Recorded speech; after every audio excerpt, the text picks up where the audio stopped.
I was watching Tiny House Nation with my 3-year-old son the other day, and the main builder on the show is a guy named Zach Giffen. This guy custom makes each tiny house to suit the specific needs of each family he builds for. This guy's whole job is geometry. He's constantly measuring lengths and angles, figuring out how pieces fit together. He's thinking about space. He doesn't guess. He calculates whether something is going to fit before he cuts it. Otherwise, he would waste all kinds of materials. He's constantly looking at shapes and relationships and proportions. This guy is doing geometry all day long. He literally can't do his job without it. It got me thinking how we teach geometry to teenagers and why so many of them struggle with it. Because for a lot of kids, geometry becomes memorize this formula, apply this theorem, draw this diagram, write this proof, pass this test. We've taken something that is literally describing the physical world around us and turned it into something that feels completely disconnected from real life. I actually think geometry is one of the most useful things a teenager can learn, and certainly one of the most useful things they learn in school. Not because they necessarily need it for some particular career, but because geometry is everywhere. Math is everywhere. Think about how many things you do in an ordinary day that involve geometry. You get in your car, you're using geometry. You're judging distance, you're judging angles, you're figuring out where your car is in relation to another car. You're parking, you're turning, you're backing up, you're looking at the space between things. You're constantly making spatial judgments. You ride a bicycle, geometry. You play basketball, soccer, baseball, geometry. You're managing angles, trajectories, distance, position, timing, space. You rearrange your living room, geometry. You decorate a room. You hang something on the wall. You build a bookshelf, more geometry. You renovate a house, a lot of geometry. You make something with your hands, probably geometry. And if you're building a tiny house, apparently you're doing geometry basically all day. When kids say, when am I ever going to use this? We often come up with a very specific example. You might need this if you become an engineer. You might need this if you're an architect. You might need this if you become a contractor. All those things are true, but I think that actually undersells it. Because geometry isn't useful only if you choose a career that has geometry somewhere in the job description. Geometry is useful because we live in a physical world, and physical things have shape.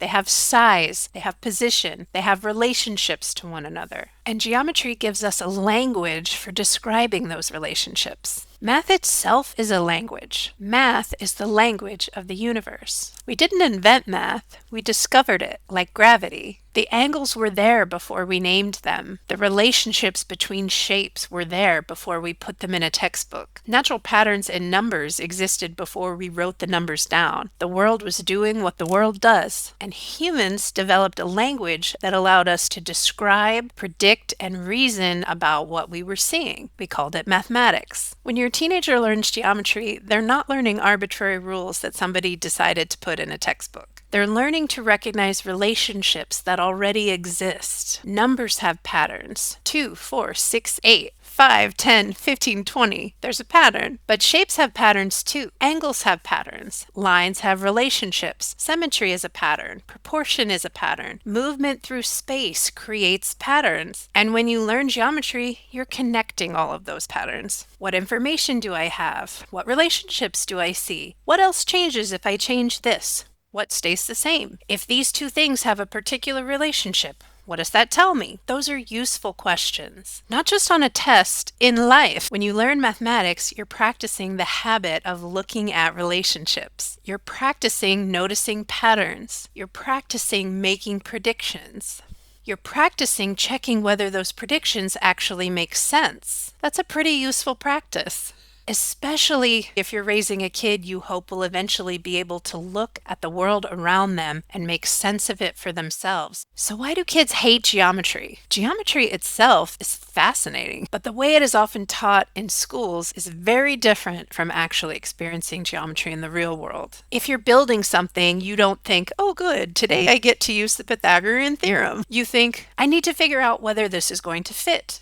If you're playing basketball, you're not thinking, let me calculate the angle of this trajectory. You're just playing basketball. If you're decorating a room, you're not thinking, I'm about to apply a geometric principle. You're trying to figure out whether the couch is going to fit against that wall. The math is underneath the activity. It's helping you understand what's happening. And then when we take that same mathematics and put it into a classroom, suddenly it's memorize this, use this formula, prove this, here's your test. And for some kids, that disconnect is enormous. And then there's the Regents exam. I'm talking specifically about New York here because that's the system I keep running into with my tutoring students. In the last year, I've had over a dozen students come to me trying to pass the Geometry Regents exam in New York State. I've seen with my own eyes the enormous amount of anxiety the Regents system creates for families. There's a tremendous amount of time, money, energy, tutoring, studying, test preparation, and general stress that gets wrapped around these exams. What are they actually getting for all of that? Now, to be precise, there are different diploma pathways in New York, and students can meet the math assessment requirement through a mathematics Regents exam, but they can also reach it through an approved alternative. So a specific Geometry Regents isn't a blanket requirement for every student to graduate, but a lot of families don't realize that. And then there's the Regents diploma. It's a New York State credential that's supposedly a college preparatory diploma. A lot of parents assume that you have to have it to get into a state school in New York. And maybe that's true, but I highly doubt it for a few reasons. One, I guarantee every single one of those universities is accepting students from out of state where this Regents system doesn't exist. I also know that regardless of what kind of diploma you get, if you start at a community college, you can transfer credits to any university you want, bypassing all of the testing using your transcript from the community college. So there are definitely ways around this, even if they aren't built into the structure of public schools in New York. But either way, what I'm really asking is whether the amount of importance we place on it matches the actual benefit it provides. And I apply these same questions to education generally. What are we doing? Why are we doing it? What are we getting from it? And is there another, possibly better way? For parents in New York who wonder why the geometry exam seems so much harder than the algebra one, here's why. The geometry reference sheet they give you and allow you to use is extremely limited. It gives students the volume formulas for 3D shapes. And that's it. Nothing about surface area, nothing about graphing, nothing about distance, midpoint, any of the other formulas you need for geometry. Compare that with the Algebra 1 reference sheet, which provides almost all of the formulas you need. And it's no wonder students are struggling. So a geometry student can know how to solve a problem, they can understand the concept, they can recognize which relationship they're looking at, they can know exactly what they need to calculate, and then they can get stuck because they can't remember the formula. Why? Why is remembering the formula itself so important? If you give a student the problem and they can identify, this is the relationship I'm looking at, and they know how to use the formula correctly, why does it matter whether they can produce that formula from memory? Before the internet, I would get it. You wouldn't necessarily be able to just go and look that up. But in today's real world, they can look it up. A builder can look it up. An engineer can look it up. A student can look it up. The valuable skill is knowing what you're looking for and how to use it. Those are two very different skills. Memorization is one skill. Application is another. Understanding yet another. Schools often confuse the first one with the other two, particularly in their testing. Imagine Zach Giffen building that tiny house. He's in the middle of a project. He needs a formula. Does he need to have it memorized? No. What matters is that he knows what he's trying to figure out.